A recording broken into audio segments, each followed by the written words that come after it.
हाँ रुकत नहीं। बाबूजी, ए बाबूजी, तू अपने आप का समझत का बड़ा हो? हाँ? तू हमारे माई के घर से निकल बा। ए घरवा में तार हैसियत का बा।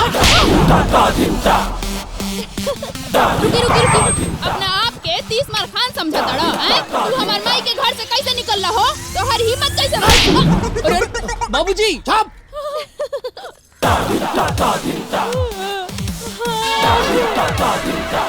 ए बहुत तेरी लाठी लाओ, लाठी लाओ।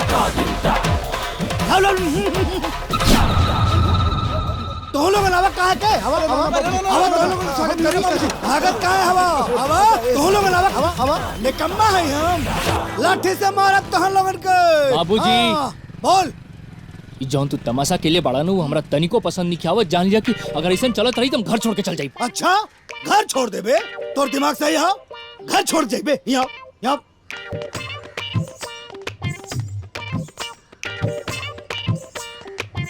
बहू, है बहू। जी बाबूजी। दिमाग खराब हो गया लोग। पूछा का कहा था मैं घर में जवन कुछ चल रहा बा, सब कुछ नाटक चल रहा बा। हम घर छोड़ के जाता नहीं।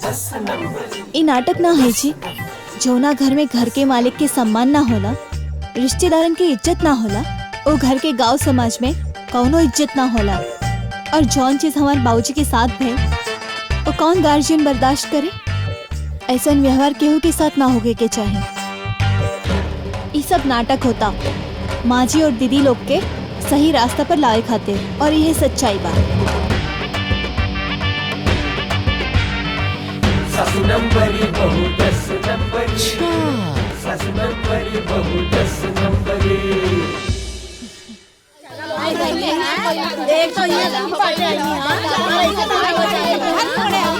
फिर आइलो ना तो टगरिया तोड़ दे। आइंदा आइया मत समझ लो कि ना, एकदम मत आइया, ना तो हाथ गोड़ तोड़ दे।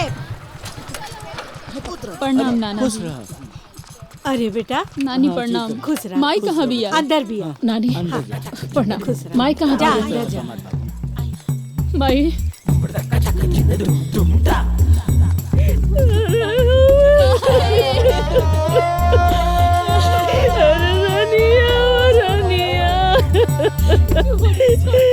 चुप हो जा माई,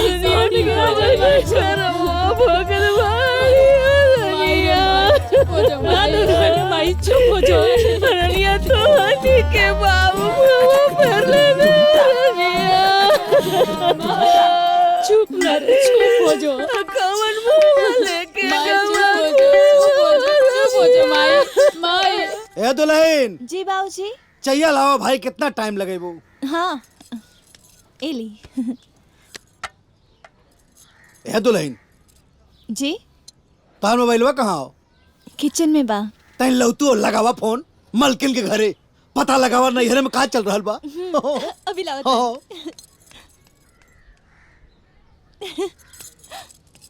लगाओ लगाओ लगाओ।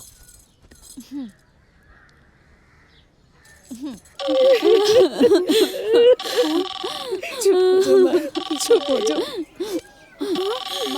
दुल्हन के फोन आवत बा। हेलो। प्रणाम मामी जी। खुश रही बहनी, खुश रही। कैसन बानी? हम तो ठीक बानी। माँ जी के का हाल बा?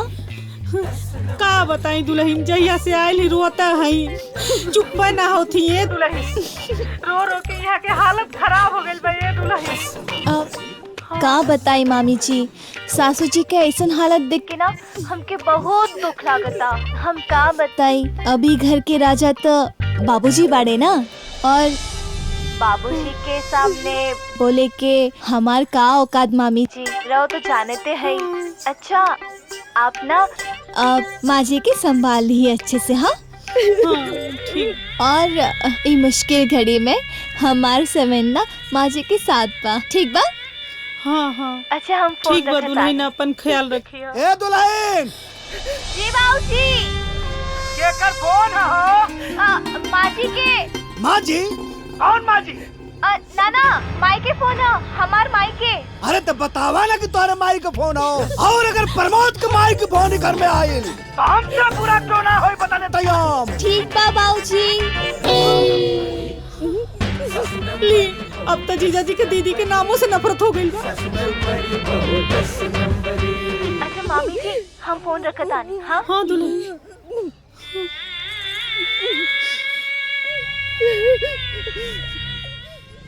अरे बेटा सब धरवा कटा गई ना। हाँ बंधा गई बना सब। रुक रे। आई आई आई आई। हाँ दीदी उहे लागत अरे बाप रे।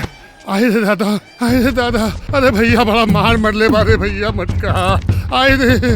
अरे मटका भैसवा बहुत मार मरले भैया बहुत मार मरले।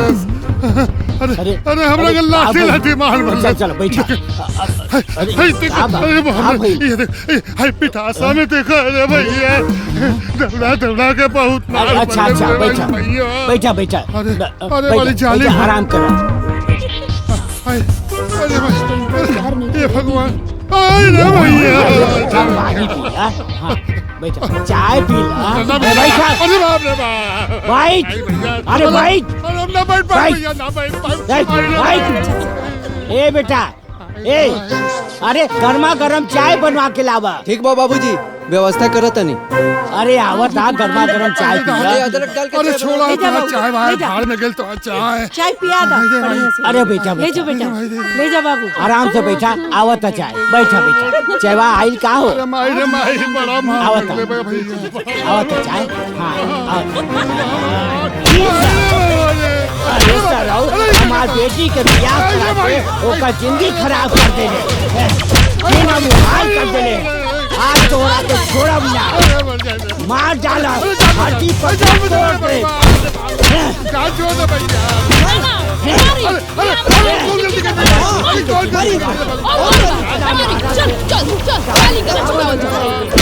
नाना जी अरे माफ कर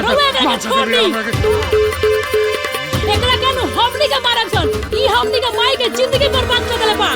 एकर जिंदगी हमनी के बर्बाद कर देन सन। ए पुरमी पकड़। चल दुर्गा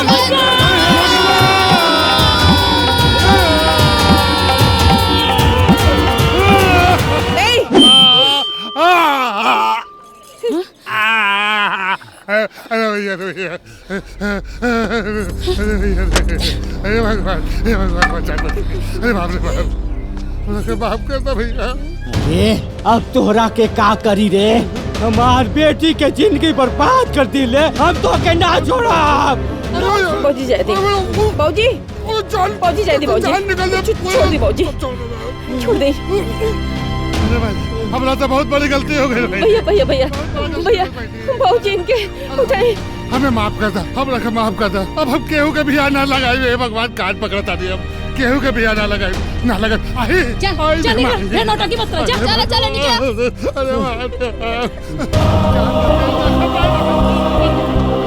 ई हमरा बेटी के जिंदगी के सवाल बा। अब वहाँ हम खुद जाएगी।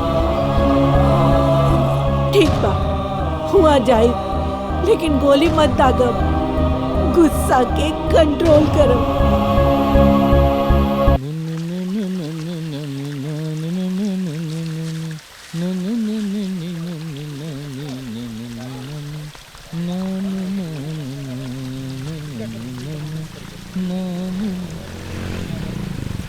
अरे नाना उतरी बाबूजी। प्रणाम नाना गोड़ लागत नहीं। खुश रह। प्रणाम। खुश रह भगना। अरे बाबूजी बैठी ना। कहाँ बात हो तो दो बाप बुलावा। बुलाओ तनी। बाबूजी। हाँ अरे नाना जी आइल बड़े।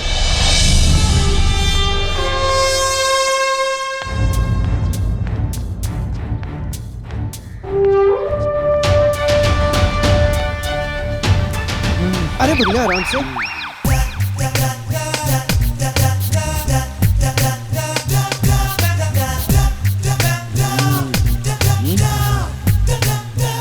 ऐसे का देखत हुआ। तुहार ससुर हैं। ससुर हैं ससुर रहनी हाँ अब ना है। बहुत पूर्व ससुर जी हैं। संबंध विच्छेद हो चुकल हो। बहुत पूर्व ससुर जी। दामाद जी आप मजाक करत हैं। मजाक अरे मजाक करे खातिर लेवल चाहिए। औकात हो तो हर मजाक करे के। बाबूजी याद बा माई का कहले रही। छोट छोट बात के दिमाग में ना रखल जाला। गलती पत्नी से भइल बा। पत्नी? कौन पत्नी? के घर पत्नी? कहाँ का पत्नी? कैसन पत्नी? बहुत पूर्व ससुर जी। हाँ? दामाद जी, छोट छोट बात से संबंध ना विच्छेद होला। संबंध? कैसन संबंध? कहवा के संबंध? के घर संबंध? कैसन संबंध? बहुत पूर्व ससुर जी। बात मान जाए। मान जाई? कौन बात? क्या कर बात? किधर का बात? बहुत पूर्व ससुर जी। ए नमस्ते, औकात मेरा के बात कहीं करा। मंगललाल, औकात? तू बाप बिटिया दोनों बस खाली हमारा औकात निकल चाहता रहा। जब देखा तुहार बिटिया pin pin pin pin pin pin तुम्हारा औकात कहो, तुम्हारा औकात कहो, तुम्हारा औकात कहो, और तू आज हमारा औकात है ना बतावा। तो क्या हम बताई तुम्हारा औकात कहो? देखबा अपन औकात। रुका, औकात तुहार दिखावत है। ऑल द बेस्ट। कहा नाना, बाबूजी का करते इनका बुझात नहीं के, माई का करती या उनका बुझात नहीं के, तू का करता रहा तारा बुझात नहीं के, एकदम माथे जवा गिल बा हमार। ये क्या नहीं के बुझात? खोलेंगे कान से बतियावत होता है। हाँ। ये लो, यह तुहार औकात। हाँ, ये हाथ तुहार औकात। ये देहले रहला हमरा के हमरा तिलक में। ये है तुहार औकात। औकात का बात करता रहो। ले गल रानी भंगार पे 2 किलो नमक ना तहले सार बात के वापस ले आई। औकात बतावत है भाई हमार। ए पाहू, बढ़िया दहेज लेवे खातिर औकात चाहिए।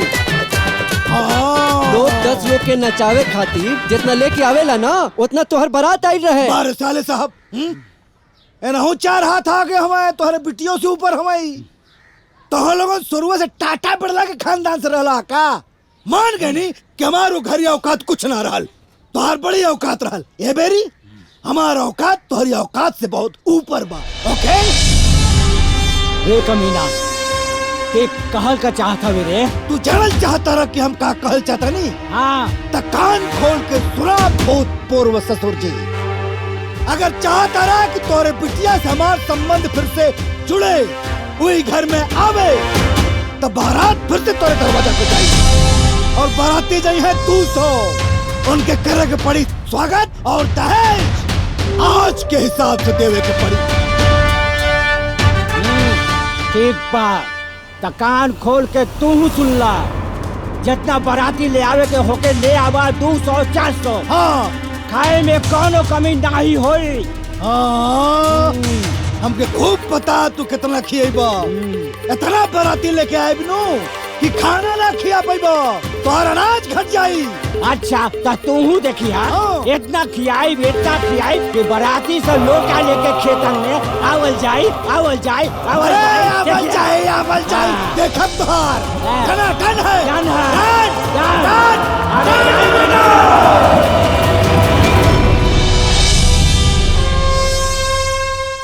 बाबूजी ना हमेशा उल्टा पुल्टा फैसला करेलन। हमरे बियाह कैसन घर में करा दलन। आय सास भेटाइल एकदम कराक्सिन, हमारा बिना पेनी के लोट्टा, कभी हेन्ने ढिमलाला तो कभी होन्ने ढिमलाला। ए माई, तू टेंशन मत ले, नाना जी गोल बड़े नु कोनो फैसला कोइए के आए। हाँ दीदी, काहे के चिंता कैले बनी? इतना उदास होके बैठल बनी? बाबूजी गइल बननु, सब अच्छा करके आई हैं, सब ठीक हो जाई।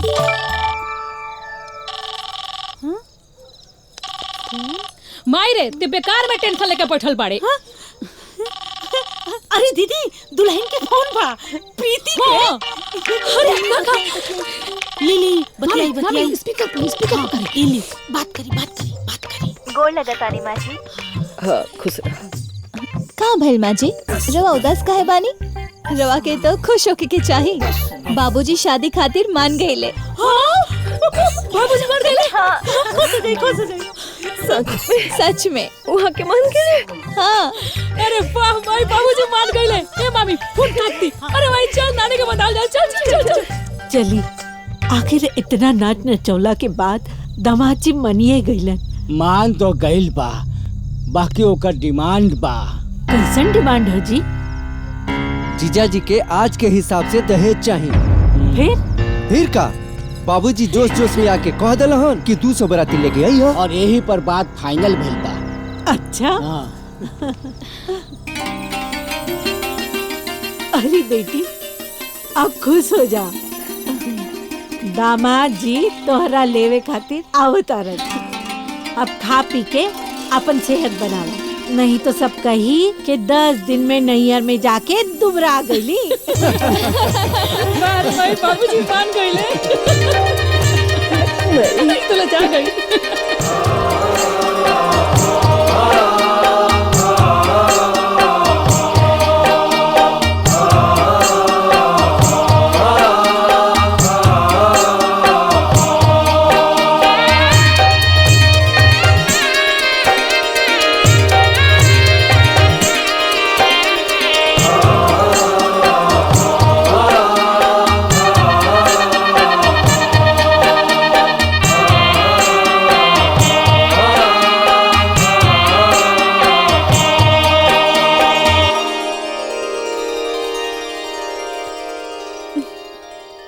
ए जी आई खाना खा ली।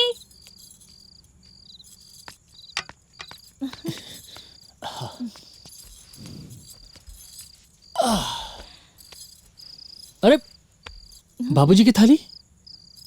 वहाँ के ना आज पहले ही खा लेनी, कहा कि वहाँ के ना आजकल कुछ ज्यादा ही भूख लागता। ज्यादा भूख लागता मतलब? कहे कि आजकल माँ जी के सबक सिखावे में बहुत मेहनत लागता वहाँ के। खा ली। दीदी के फोन बा।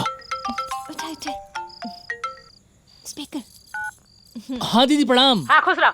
रे प्रमोदवा, ये हम का सुनतन रे कि माई के लेके जाए खातिर बाबूजी दहेज के डिमांड करता रहे। हाँ बिल्कुल सही सुनता रू। अरे भाई बाबूजी के हैसियत बात डिमांड के लिए बड़े। अरे अरे कलमुहा ने का कहता रे ते तारे बतियाइबे। हां माई के दुश्मन, बाप के चमचा, बीबी के गुलाम। गुलामे बाई एकदम। देखा तारा जैसे ठीक लागे तू कह सकेलू, लेकिन हमरा हिसाब से इधर सब कुछ एकदम बढ़िया चलता।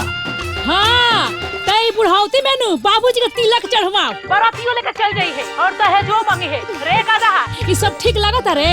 हां तोनी के नु खाली हमरा माई के परेशान करत रह। अब बात सुन ले, अगर ते बाबूजी के पार्टी से पड़े नु तो हमनियो को अपने माई के छोड़ ना देम सो। अरे भाई ये कहता छोड़े के बिल्कुल रह लोग एकदम माताराम के संगे रह लोग। हाँ तो ठीक बा, आज से ते बाप के पार्टी में हमनी के दोनों जनी माई के पार्टी में। बिल्कुल लोग माई के पार्टी में रह लोग। फिलहाल फोन रखा लो, कैसे कि हमने को सुबह सुबह जाके बाबूजी खाती मार्केटिंग करे के बाद। रुक फोन कटी है मत। ए तोरा शर्म नहीं क्या होती सब बोले में? हैं? अरे भाई एकरा में शर्म कैसा? अब बाप के शादी की तैयारी बेटा बहू ना करी तो क्या करी? हाँ तो ठीक बा, बाप के शादी की तैयारी कर, हमनी के दोनों जानी माई के शादी की तैयारी कर। बिल्कुल तैयारी करो लो, बढ़िया तैयारी। एकदम तैयारी में कोनो कमी ना रहे के चाहिए, कैसे कि वर पक्ष के डिमांड बा। रे कमीना कभी सपनों में ना सोचने के बाबूजी के संग संग ते हो बदल जाई पे। देखा हम बदलल उदलल नहीं की, हम तो अपन बेटा धन निभाव तनी। माई के नया जीवन में लावे की कोशिश कर रहल बा। अब देखा फोन ऑन रखा लो, कैसे कि हमनियों के जाके सुते के बाद सुबह सुबह जाके मार्केटिंग करे के बाद बाबूजी खाती। ठीक ना? गोड़ लगा बकवास नहीं कर सुन लगा। बड़का बड़ा बियाह करावेला कधा दिमाग खराब कर, दिमाग सटिया बा दोनों बाप बेटा के।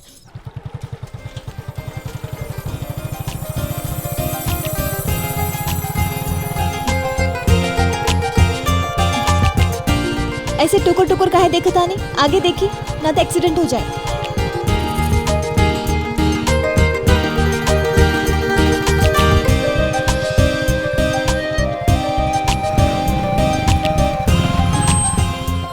कहाँ भाई? उतरा बताओ तनी। कहाँ भाई? कहे रोक देनी? दा। अरे ये रखत काहे बानी? अरे का भाई बताई ना। तो ही ना कल हुआ कि तारा के निहारत निहारत मोटरसाइकिल चलाई तो एक्सीडेंट हो जाए, तो सोचनी है कि मोटरसाइकिल के साइड में खड़ा करके तारा के निहार लिए।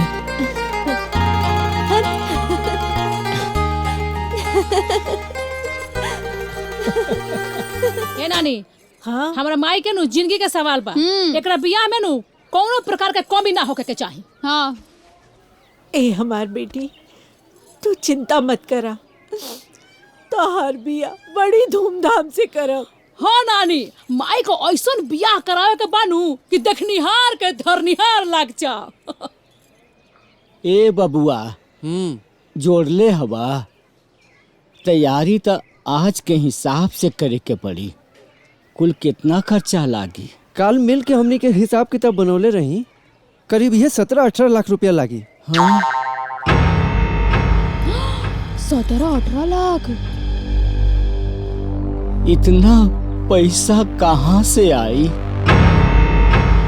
ए बबुआ बाही में तो हम बोल देनी, लेकिन बेड़ा कैसे पार हो? हे भगवान। प्रीति, प्रीति। हाँ बाबूजी। का भाई? अरे जल्दी जल्दी देखा, मामी जी के नंबर से फोन होता, पक्का माता राम के फोन है। लो उठावा।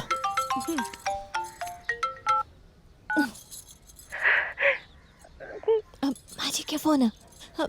प्रणाम माँ जी। हाँ खुश रहा। ए दुल्हन, जीवन बड़ा मजेदार में फंस गइल बा। ए उम्र में आके माई बापे पर बोझ बनल बनी। तू तो बुझते हो कब तैयारी कर। हाँ माँ जी। अब तो गांव में जने जने जाता नहीं, सब ये कहता कि जरूर नहीं बुढ़िया में कोनो कमी होगी तब उम्र में बुढ़ावा छोड़ देले बा। बड़ी लाज लागत है दुल्हन। अब जाए दी माँ जी, बस कुछ दिन के बाद बना। और रवा के पता बा, हमार तो रवा के बिना मने नहीं खिलागत। और पता बा, बाबूजी तो एक घर में पूरा राजा वाला शासन चलावता नहीं, और एक घर में परिंदा भी वहाँ के आदेश के बिना परने की फरफरावत। वहाँ के राजा बटले बड़े हमनी के परजा। अब जाए दी माँ जी, अब का बताई। अच्छा सुनी, रवा ना खाए पिए में कोनो कमी ना करब, ना तो लोग कही कि दुल्हनिया तो दुबर पातर बिया। जान माई हमरा के रोज दूध की खियावतिया। ठीक बा, बाकी रवा यहाँ के चिंता बिल्कुल मत करब। सगरो तैयारी बहुत धूमधाम से होता, और हम और बारात साजे में कोनो कमी ना करब। ना तो लोग का कही कि पतो सास के बारात साजे में कंजूसी कर देलस। पतिया तो सही कहता नहीं है दुल्हन। हम का कहता नहीं कि जैसे कि माने है कुल रात बारात दहेज सामान ये कुल बिना मामला ना सलट जाए का। अब का कही सासू माँ, अब राजा के निर्णय बा। अब एमे प्रजा का बोल सकतानी बताई। ए दुल्हन। जी बाबूजी। केकर फोन हो? माँ जी के। केकर माँ जी? अब हमार माई के फोन है। ठीक है, तोरे माई का फोन ठीक है, बाकी प्रमोद का माई का फोन आई तो गिरा के काटो। तोरे माई का फोन। अच्छा माँ जी, हम फोन रखतानी, राजा जी सामने ही बाड़े। बाकी हम जोन खटो के ख्याल रखिए। ठीक बा, गोड़ लगतानी।